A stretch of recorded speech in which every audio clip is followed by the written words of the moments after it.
Olá, queridos irmãos, para nós é grande alegria mais uma vez estar com vocês, essa é a nossa sexta aula da nossa EBD, nesse período de quarentena que estamos vivendo, mas que estamos tendo oportunidades, na verdade. Mês de maio, esse nosso é o mês da família e nós vamos focar, enquanto comunidade, nas famílias. Vamos tentar aqui focar nessa questão da vida familiar, né? E nós temos o nosso tema é famílias acolhedoras, né? Com esse tema, a gente tem tentado, ou está tentando, fazer com que a gente possa conviver bem durante esse período de quarentena, que tem sido tão difícil para todos nós, né? E nós, enquanto famílias, temos o desafio, né, de convivermos, na verdade. Durante os nossos dias, fora desse período de quarentena, nós tínhamos rotinas diferentes, vivências diferentes, e às vezes mal nos encontrávamos em casa durante os períodos semanais. Encontrávamos mais no final de semana. E agora que a convivência aumenta, a gente começa a encontrar alguns problemas a serem resolvidos. E por isso nós escolhemos esse tema, Famílias Acolhedoras, para que possamos, durante esse mês, refletir e auxiliar as famílias a conviverem juntos e a serem acolhedoras nesse processo da quarentena. Como acolher os erros dos meus filhos, meu cônjuge, das pessoas que amo. Como acolher os sentimentos deles, como acolher a ideia, o pensamento que eles têm, a maneira como eles veem a vida. Tudo isso nós vamos tentar agregar e como agregar essas famílias, juntar essas famílias que, por terem rotinas diferentes, rotinas extremamente conflitantes em alguns momentos, elas, agora que se veem todas juntas, como conviver com isso? É isso que nós vamos focar durante esse nosso mês com o tema Famílias Acolhedoras. E a EBD também, ela se torna agora a EBD da família, para que possamos discutir esses problemas. Então, durante esse período, nós vamos estar trabalhando família. Vamos começar. Esse é o nossa divisa da nossa EBD, nosso mês, melhor dizendo. Então, durante o mês, nós vamos estar trabalhando esse texto de Colossenses, capítulo 3, versículo 13, tá? Que é: suportando e perdoando uns aos outros, se alguém tiver alguma queixa contra o outro, assim como o Senhor vos perdoou, também perdoai. Na verdade, um dos princípios, né, da vivência em família é o perdão, é o suportar, é o perdoar, né?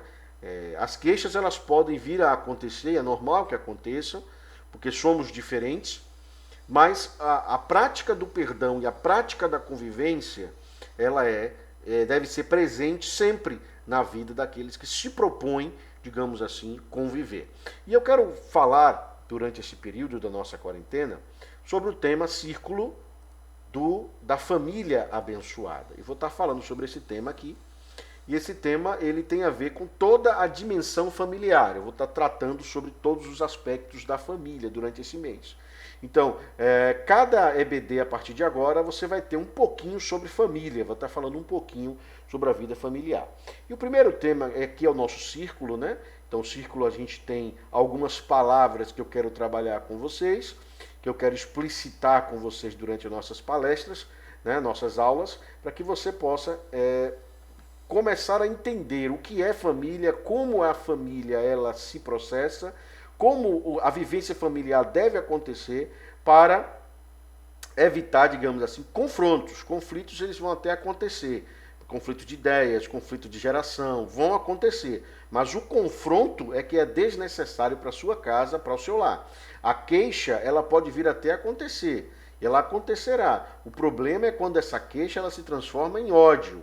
É por isso que a Bíblia diz: não deixe o sol se pôr sobre a vossa ira. Enquanto queixa é alguém pedindo alguma coisa ou se queixando de algo.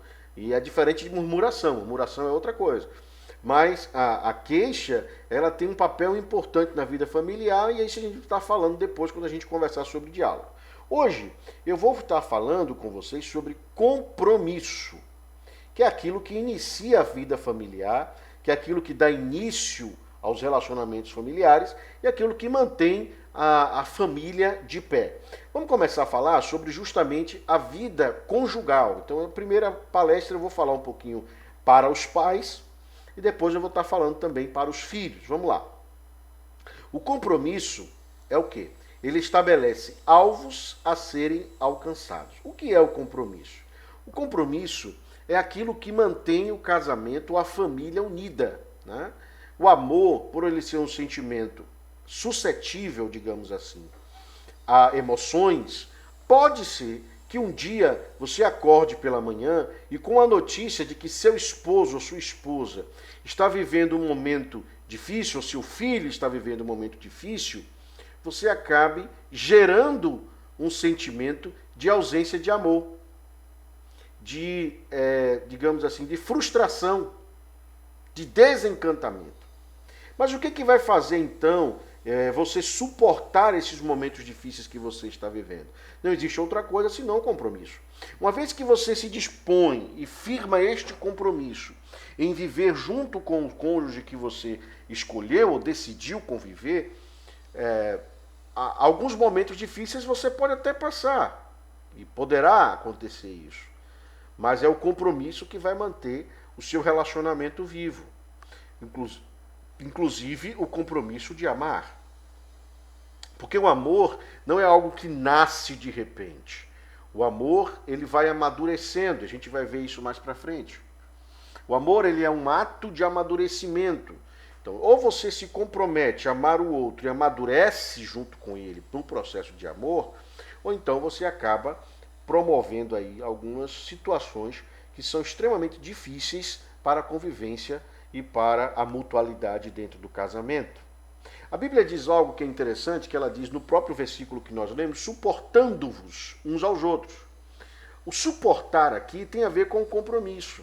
Eu só convivo com as falhas, só convivo com os problemas das outras pessoas a partir do momento em que eu me comprometo a conviver com ele, apesar de todos esses problemas.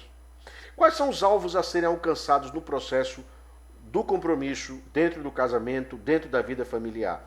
O alvo de estarem juntos, de conviverem juntos, de permanecerem juntos. Isso é um alvo primordial para a vida familiar. Ou a família se dispõe a fazer isso, ou então a família não terá sentido. Certo? Não fará sentido. Aí você vai ver o desagregar dos pais com relação aos filhos, o desagregar do casamento, dos cônjuges, né? Isso tudo por conta de quê? Porque não há um comprometimento na manutenção da convivência. Qualquer problema, qualquer situação, as pessoas abrem mão do compromisso que firmaram para abraçar, digamos assim, as suas próprias emoções, seus próprios sentimentos, suas próprias vontades. Eu sempre costumo dizer às famílias assim, não tomem nenhuma decisão que o compromisso de vocês não teria firmado em lugar do sentimento. Ou seja, quando você estiver de cabeça quente, não tome nenhuma decisão, certo? Espere esfriar a cabeça, pese o compromisso, para que você cumpra o alvo de manter a sua família unida. Porque problemas sempre vão acontecer. Certo? Problemas sempre vão acontecer. Percebam só como tudo começou. Segundo a Bíblia, quando o homem deixou a casa de seu pai e foi se juntar ou conviver com a sua mulher. E mais importante ainda, portanto, o que Deus ajuntou, não separe o homem. É um processo de comprometimento. Tá? Tem essa palavrinha o que aqui, que diz assim, o que Deus uniu, o que Deus juntou. O que Deus juntou. Existem casamentos, pastor, que Deus não uniu? Sim, existem casamentos que são formados por N motivos ou N razões. E essas razões não nos diz respeito, digamos assim, neste momento. O que eu posso dizer é que existem casamentos, sim, que houveram problemas, situações, porque não foi Deus que uniu. Foi a insistência, a vontade própria, Deus falou várias vezes e tal. A Bíblia diz que o que Deus uniu não separe o homem. Quem vai dizer o que Deus uniu ou não uniu é a convivência do casal. É como o casal convive, é a maneira como o casal ele mantém o seu casamento e o compromisso que firmaram. Tá? Então, o que Deus uniu não separe o homem. O que há realmente compromisso prevalece. O que há relação de comprometimento prevalece. Certo? O pastor é a favor do divórcio? Não, eu não sou a favor do divórcio. Ninguém em sã consciência é a favor do divórcio. Mas vai haver momentos que o divórcio será necessário? Sim.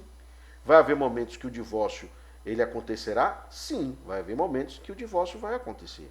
Que, infelizmente, situações onde o casamento entra num colapso tão profundo por ausência de compromisso das duas partes, que, na verdade, o casamento já acabou e as duas pessoas só estão vivendo na mesma casa. O compromisso é a base da vida conjugal, é a base da vida familiar. Tá? Vale salientar que nós temos duas perspectivas aqui.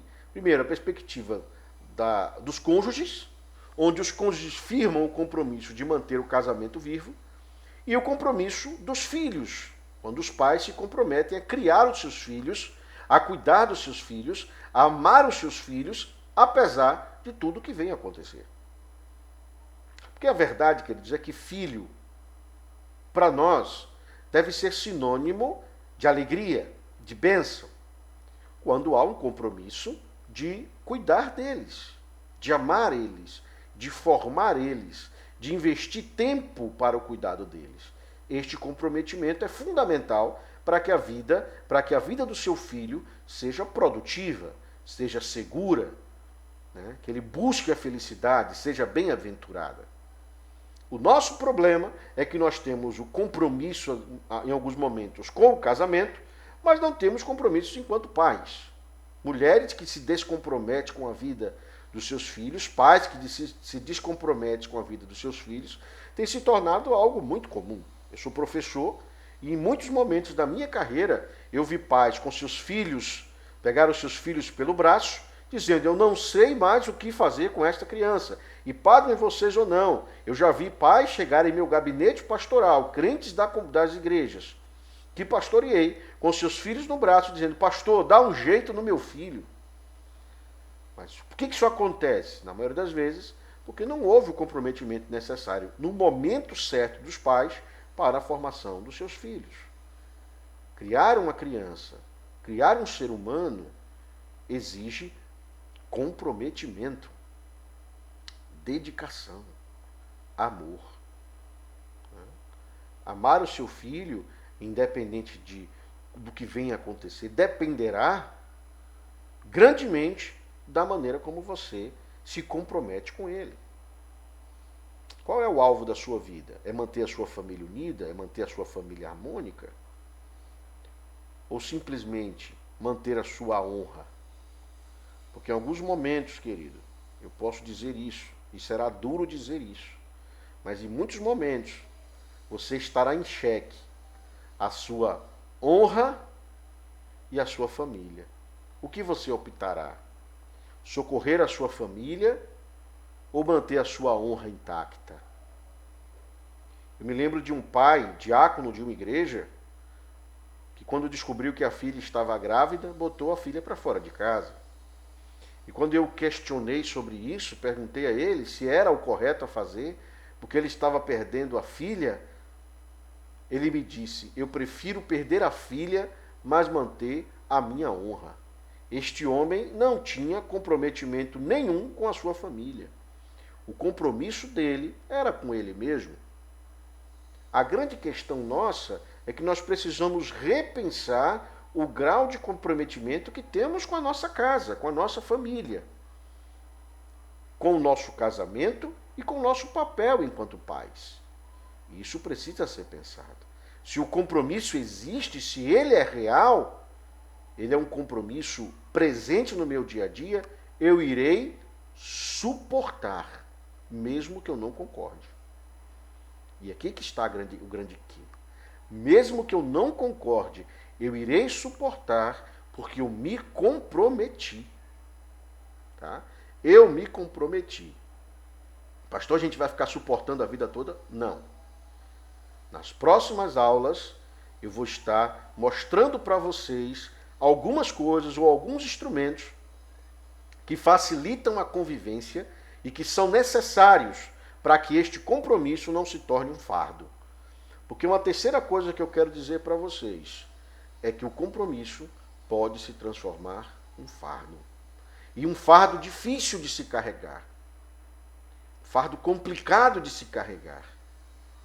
Ou você facilita a sua própria vida com o seu compromisso usando instrumentos para que você possa trilhar o caminho do comprometimento de maneira mais fácil, ou você vai transformar o seu casamento, a sua vida enquanto pai ou mãe, em uma situação muito difícil.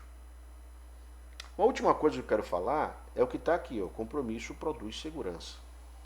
Todas as vezes que alguém percebe que o outro está comprometido com o objetivo, com o fito em que foi colocado diante dos seus olhos, como alvo do seu compromisso, há uma segurança naquele que espera por essa relação.